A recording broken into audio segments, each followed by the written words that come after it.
Molweni ngomvulo. Heyi madoda, ndagqibelani bafresh olu hlobo ngomvulo. Heyi, hayi ingathi kuyaxokwa. Ingathi kuyaxokwa. Heyi, imnandi le feeling ndinayo mani. Hayi ndibonga uNkulunkulu, ndibonga uNkulunkulu. Heyi, bendisepatini izolo yomntana. Bekumnandi kusityiwa ooni nooni. Yathi intliziyo hayi intobeko kakuphoswe mani namhlanje, itya nje iinto ezimnandi. Urhabule ke loo dampi inye, awuzowufa idampi enye nje ubonakale nawe ubusepatini.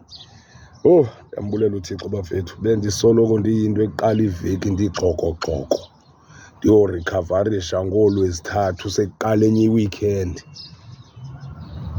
Yho, what a nice feeling. Uthi umntu beke ndathetha naye kakade utywala babungenzelwanga into yoba mabubhubhudlwe every day. Yayinto yotyiwa occasionally kube nesizathu.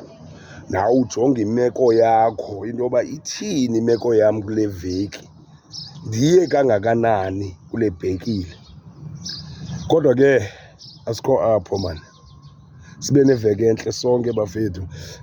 Okuninzi kuyeza mani, ndisazanihlekisa mani qha ndisaqokelela impilo yam, ndisaqokelela. Shap, bye bye.